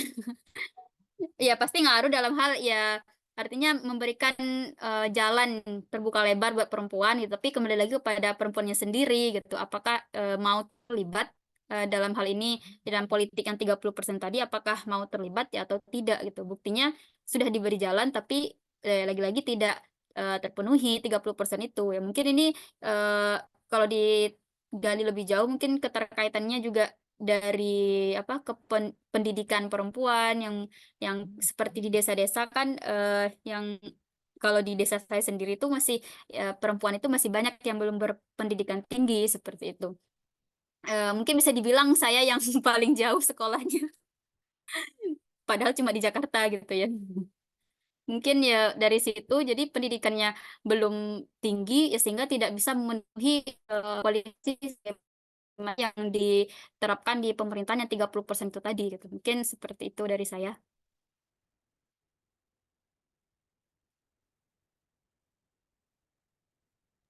Oke, terima kasih jawabannya. Jadi seperti itu ya. Saya Nah, laki ternyata tulen. Oh, Legia ini ternyata bukan perempuan, laki-laki itu. oh, Legia itu ya ini tolong dicatat ya untuk moderator selanjutnya Oh, Mas Musawir. Legia jangan dipanggil Mbak tapi Mas ya. Mas Legia. oh, Oke, sorry Mas. Legia. Oke, siap. Terima Kalau kasih Legian itu Mas di Bali, Legia. Legian. Ya, kalau Legian di Bali. Ini saya mau nanya, bukan nanya, tapi saya mau menginventarisir misalnya yang dibahas Kemenak itu apa saja sih, misalnya tafsir ilmi, apalagi selain tafsir wajiz, iya tafsir tafsir wajib. ringkas, Maksudnya wajib itu kan ininya apa namanya namanya, tapi isinya apa? pembahasannya maksudnya Pak fokusnya. Ya, dia bahas apa? Wajiz mungkin tafsir singkat aja maksudnya ya. Iya. Wajiz tafsir singkat saja, tafsir ringkas, kemudian tafsir ilmi itu sebenarnya bahas ya sesuai dengan ini ya sains-sains gitu. Bagaimana Al-Quran melihat hal-hal yang berbau sains itu, oh ternyata bisa dijelaskan di dalam Al-Quran juga seperti itu. Tapi Betul betul. saya kira ini Kalau juga full, ya, ya saya kira ini keterkaitannya dengan sains saja. Tapi ada penelitian yang juga meneliti tentang gender gitu, gender di dalam tafsir ilmi. Ini sudah mungkin ya. bisa ini ya Pak. Kalau ya, kalau tafsir tematik isinya apa aja? Tafsir tematik isinya sesuai dengan tema-temanya Bapak. Eh, Makanya tema tema-temanya ada biasanya kan saya udah lama membacanya, lupa saya, tapi biasanya misalnya tentang pemuda, eh, lagi itu. ada berapa ya? Saya juga lupa ada berapa edisi tafsir tematik, tapi umumnya berisi tentang isu-isu kontemporer seperti yang saya bahas ini tentang keperempuanan. Ya, khusus satu edisi itu tentang perempuan, kemudian ada di tafsir edisi lainnya itu bahas tentang pembangunan pembangunan nasional apa ya lupa Pak Ya, ya, pembangunan, terus ada pembangunan. juga tentang keluarga harmonis. Nah, itu em, ada Oh ya, seperti keluarga. Yang saya ingin katakan begini, apa namanya? Katakanlah tentang tafsir ilmi ya. Tafsir ilmi itu artinya ada upaya untuk menyelaraskan teks Al-Quran dengan perkembangan ilmu-ilmu pengetahuan modern yang dalam arti pengetahuan ini ya, ilmu eksak. Kemudian kalau misalnya tematik, misalnya di sana ada, kalau saya ingat saya ada bicara tentang pemuda, remaja, bagaimana remaja dalam Al-Quran. Kemudian keluarga ya harmonis, keluarga bagaimana membangun keluarga harmonis dan sebagainya. Dia adalah katakanlah tematik dengan ini tadi yang dengan apa tadi dengan tafsir ilmi tadi relatif tidak harus memakai jalan memutar untuk apa namanya untuk menyelaraskannya dengan Al-Quran, dengan perkembangan zaman. Ya, tidak ada jalan memutar ya. Menurut saya jalan memutar itu begini. Ketika bicara tentang tafsir ilmi, misalnya dibicara tentang biologi lah atau tentang astronomi, mereka tinggal menghubungi para ahli itu, pakar astronomi itu dulu sekarang di BRIN mungkin ngumpulnya. Kalau dulu kan di mana itu apa nama BRIN sebelumnya sebelum jadi BRIN. LIPI. Ya LIPI. Mereka tinggal ngontak mereka. Bicara misalnya tentang kenegaraan ya, pakar kenegaraan dipanggil. Tapi tidak ada jalan memutar. Posisi ilmu itu dengan Al-Quran dia hanya posisi saling apa namanya saling menghormati lah, saling menghormati. Tidak ada kubu di dalam tafsir ilmi yang kemudian mencoba terlihat berseberangan dengan ayat Al-Quran. Ayat-ayat Al-Quran jadi lebih menjadi konfirmasi bagi penemuan-penemuan ilmiah. Kemudian kalau apa, oh ya ini ada pustaka lajnah, ini bisa di-download semuanya. Kemudian, ada Kiai Naif ini. Ya kemudian itu tematik juga misalnya. Itu ya lurus-lurus aja, misalnya keluarga harmonis, dibikin apa namanya penafsirannya. Kemudian remaja itu seperti apa, dibikin apa namanya konfirmasinya di dalam Al-Quran. Relatif tidak ada kubu yang berseberangan dengan itu, tidak ada misalnya kubu yang pengen pemuda rusak misalnya, tidak ada yang harus, tidak ada. Tapi ketika dia bicara gender, dia bertemu dengan dua kubu. Ada kubu patriarki dan ada kubu matriarki. Dan masing-masing punya pendukungnya di dalam ahli-ahli agama itu. Jadi ketika misalnya Kemenak ingin memperjuangkan matriarki misalnya, dia akan berseberangan dengan para penafsir Al-Quran dan juga pemaham Al-Quran yang berkubu patriarki. Jadi ada sesuatu yang sulit yang harus mereka hadapi. Jadi harus melakukan konfirmasi. Ya, jadinya itu yang saya sebut tadi jalan memutar. Dia harus memakai jalan memutar untuk sampai ke sana. beda, gampang banget itu bikin ilmu tasfir ilmi Al-Quran itu. Tinggal cari apa konfirmasinya. Tapi ketika perempuan harus jadi pemimpin, tapi dalam Al-Quran disebut kawamun ala nisa. Jadi kita harus jalan memutar. Gitu. Al-Quran jelas-jelas tidak mendukungnya secara tekstual. Jadi harus muter, jadi cari alibi-alibi gitu, muter kayak dulu jelas-jelas kita ketangkap merokok di Pak kampus, gitu, tapi kita nyari jalan buat benar gitu, bahwa saya benar. Ini punya teman saya, ini apalah muter-muter kemana-mana hanya untuk membenarkan perbuatan saya misalnya dulu di pesantren. Tapi dalam hal lain tidak.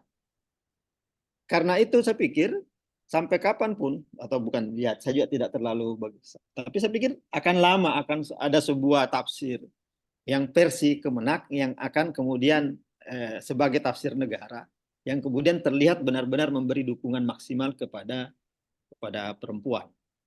Kenapa? Ya karena tadi dia akan berhadapan dengan kubu-kubu yang nanti akan menolak. Nah, misalnya ada ungkapan dulu ini di sebuah diskusi di Kemenak ada seorang tokoh yang kemudian entah keceplosan entah sengaja mengatakan Al-Quran secara tekstual itu patriarki. Dia mengatakan begitu, secara tekstual patriarki. Nah kalimat itu saja membuat dia tidak pernah lagi dipanggil ke Kemenak. Ya. Gara-gara mengatakan itu, dia kemudian dieksklusi dari Kemenak. Nah, Kemenak belum bisa bersahabat dengan kalimat seperti itu. Tapi bisa bersahabat dengan Al-Quran sangat sesuai dengan astronomi modern. Dan semua orang bersorak. Al-Quran sesuai dengan perkembangan ilmu sains, tapi sainsnya maksudnya sains eksak ya, dan semua orang bergembira, semua berbahagia, betapa hebatnya Al-Quran. Tapi ketika ada yang mengatakan bahwa Al-Quran begini dalam hal gender, kemudian mereka menjadi common enemy.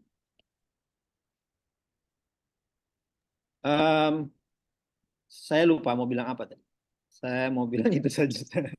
Sebenarnya curhat saya sebenarnya bukan. Itu curhatnya kalau ditulis jadi jurnal loh itu. Ya jalan memutar itu. Iya, kata kuncinya itu jalan memutar itu terjadi apabila para kiai ada potensi berdebat di dalam tema tersebut. Ya ini harus dikasih tanda kutip para kiai. Karena kiai nggak mungkin debat di masalah IPA kan. Ya, mereka akan Iya, menyerahkannya kepada pada LIPI ahlinya. dan mereka akan manggut saja selama LIPI itu sudah hijrah gitu. Kan biasanya orang kan banyak sekarang ahli-ahli ilmuwan itu apa ilmuwan eksak itu kemudian ya seperti inilah seperti seorang penceramah kemudian ilmunya merasa perlu dilegitimasi oleh Al-Quran sehingga ketika dia bicara dan sebagainya tidak ubahnya seorang ustadz. Wah, kayak Al-Qari'ah kemarin Pak, sudah dengar itu? Nah, sehingga ustadz yang asli seperti saya ini kehabisan pekerjaan gitu. Karena diambil sama mereka ini. Ah iya, bener Pak itu, bener.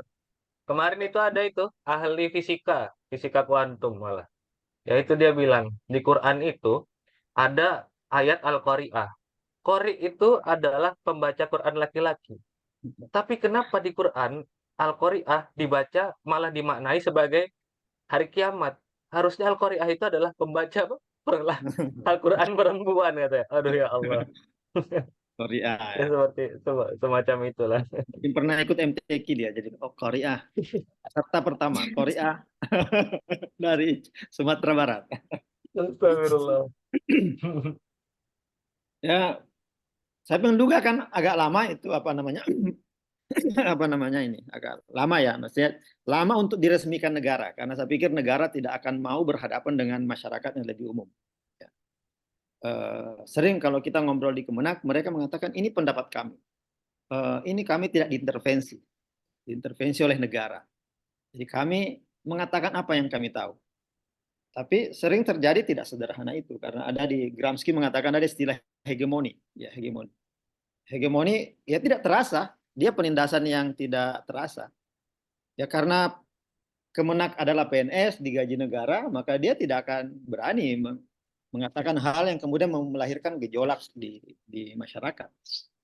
akan melakukan eufemisme, penghalusan, tapi ya mungkin itulah tugasnya ya untuk menjaga stabilitas. Ya, kalaupun misalnya ada perubahan, dia akan merubahnya sedikit demi sedikit, tidak secara revolusioner, mungkin mengubahnya secara evolusioner.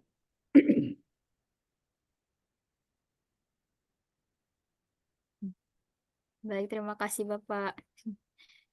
Mungkin saya ingin tertarik melanjutkan diskusi yang Pak sampaikan terkait Kemenak itu bakal susah gitu menghadirkan tafsir seutuhnya mendukung perempuan. Nah, di sini saya jadi kepikiran apakah ini dari konsekuensi dari moderasi beragama? Karena moderat itu di tengah-tengah, yang satunya egaliter, kemudian yang satunya androsentris. Jadi hadirlah seperti tafsir yang sampai kepada masyarakat saat ini. Mungkin itu Ya, saja, Kemenak itu Mas memaknai moderator. moderasi artinya menjaga stabilitas. Menjaga stabilitas berarti mendukung mayoritas. Karena kalau mayoritas berpendapat A, maka yang minoritas, walaupun dia berbeda pendapat, dia masih gampang untuk diringkus. Jadi itu moderasi versi negara. Moderasi versi negara, kalau misalnya kita sebagai aktivis akan mengatakan sekeliru apapun dia akan mendukung mayoritas. Nah kalau mayoritasnya patriarki, dia pasti memilih patriarki. Dan itulah yang moderat versi negara. Ya karena pertimbangannya menjaga stabilitas. Dia tidak akan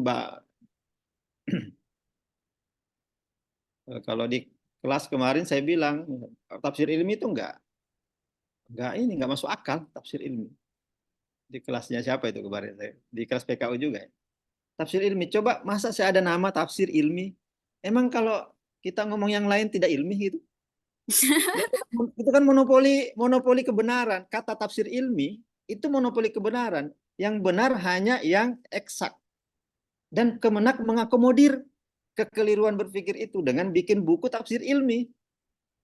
Ya terus tafsirnya Hanif Fazlin tidak ilmi dong. Karena tidak eksak.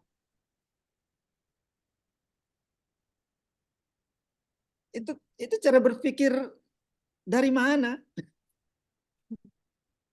Kenapa selalu terkagum-kagum sama yang eksak?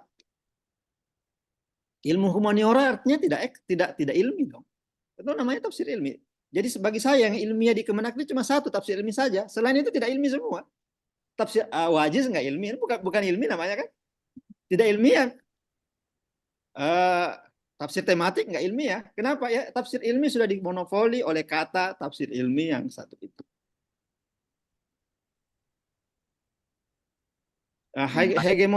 Hegemoni Pak positivisme modern masih berlaku.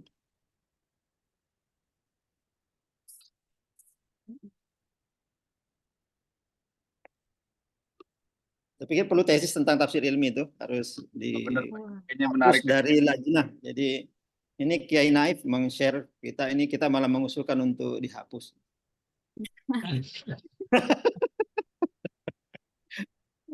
Karena itu penindasan, itu mendegradasi kita sebagai ilmiah.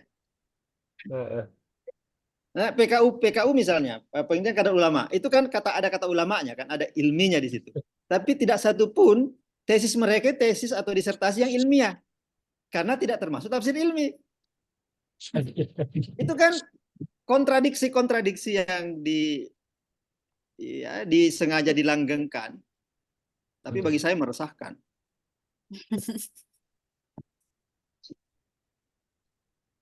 Oke. Kritisnya sampai sana luar biasa. Oke. Penutup yang sangat ciamik dari Pak Muid ya, teman-teman sekalian, untuk diskusi kita pada siang hari ini. Penutup sekaligus pembuka.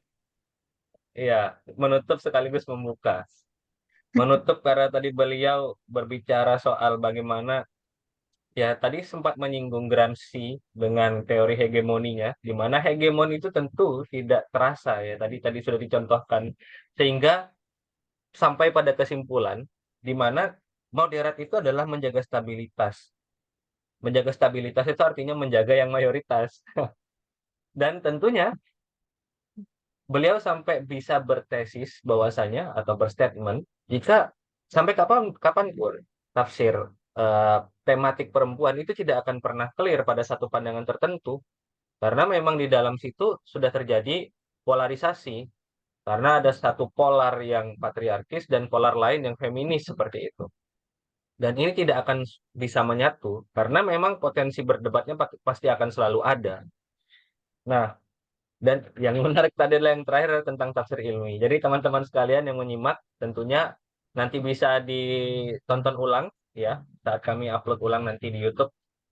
Itu adalah membuka banget bagi teman-teman sekalian untuk ya satu kita di sini langsung juga belajar bagaimana cara berpikir kritis, bagaimana kemudian melihat sesuatu yang kelihatannya biasa aja menjadi sesuatu yang sesungguhnya meresahkan ya. Jadi kalau tadi Pak Muid nggak bilang gitu, kita dengar tulisan tafsir ilmi atau baca tulisan tafsir ilmi, ya biasa saja gitu. Tapi setelah beliau memberikan pengantar semacam itu, kita jadinya juga ikut masuk dalam keresahan beliau gitu. Ya bahkan sampai nanti, ya kenapa kita juga ikut resah karena, iya masa tesis kita yang kita sudah tulis 6 bulan nggak ilmiah gitu loh. Apalagi bapak-bapak yang nulis disertasi ya, atau ibu-ibu yang nulis disertasi yang sudah bertahun-tahun, jadi nggak ilmiah. Karena apa? Karena ada tafsir ilmi itu tadi. Gitu. Oke, itu dulu ya teman-teman sekalian. Terima kasih tadi Pak Muid atas penutupnya yang ciamik sekaligus pembuka bagi diskursus-diskursus baru yang bisa ditindaklanjuti untuk menghasilkan kajian-kajian ilmiah lainnya di masa depan.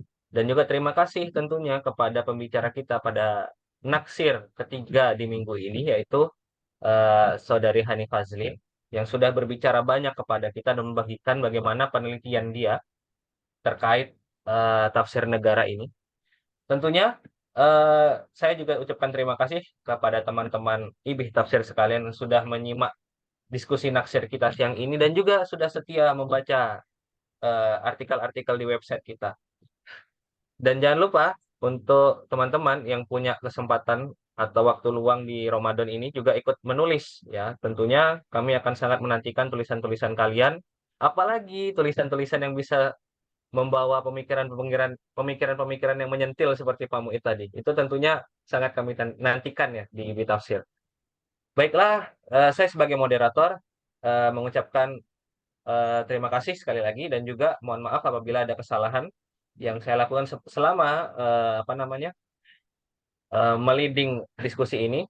Tentunya kami nantikan teman-teman sekalian hadir di diskusi tafsir diskusi naksir di hari Minggu nanti. Wassalamualaikum warahmatullahi wabarakatuh. Waalaikumsalam. Waalaikumsalam. Warahmatullahi wabarakatuh. Syukran semuanya. Oke.